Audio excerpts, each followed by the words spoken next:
Hi, my name is Travis Curry, and I have a partner named David Galvan, and this is our presentation on our sensor buoy. Our problem statement is, so far in fiscal year 2019, which began on October 1st, the Border Patrol accounted for a total of 315 migrants that have been rescued along the Del Rio sector of the Rio Grande. In the past 2 fiscal years, 11 people have drowned crossing the river.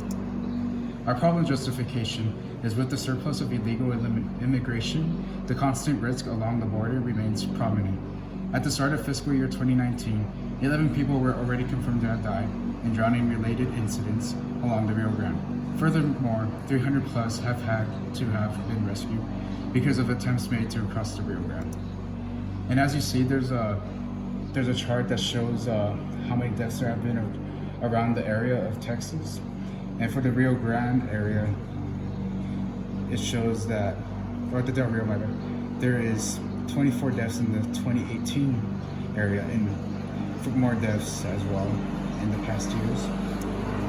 Current and past solutions, similar technology exists, such as fish radars and the shark buoys, but none are designed to track above water. Our sensor buoy is unique because it will be one that will track people drowning above water instead of tracking underwater. Results from our survey: since we live in El Paso, Texas, and there's no water around, everyone voted zeros across the board. And that makes sense, but if we lived in a different area where we had Border Patrol agents taking the survey, they would most likely vote higher. But as a result, for our survey, we have all zeros.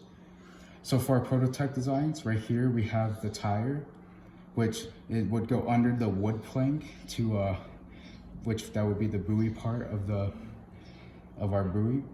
This is pool noodles to help support the tire to help it afloat. And here we have sketches of our stuff.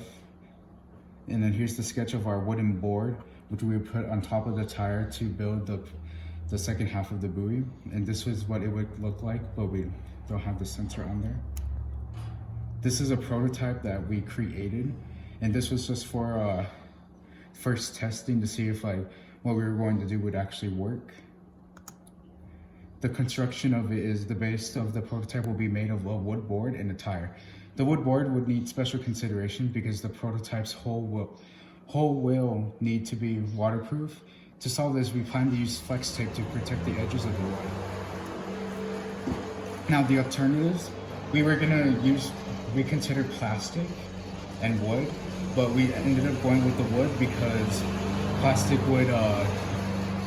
would eventually burn out since it's recyclable. And with wood, it won't burn out, and it's a stronger material.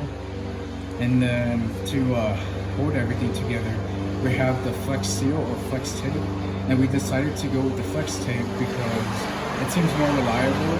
And going on, next we have the program/code. This is what will this is the program that will get the sonar to track someone from afar.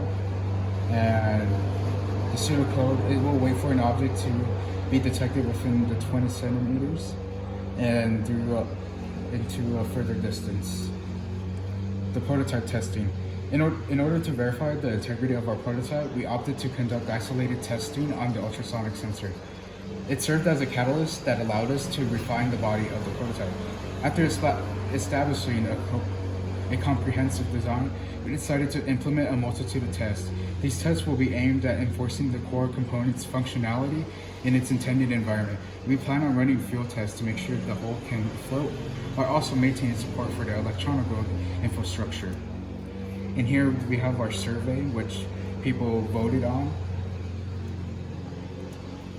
And then this is our little pamphlet that we created in the past, describing what the sensor buoy is, and it has the resources that we used along the way, and then our citations.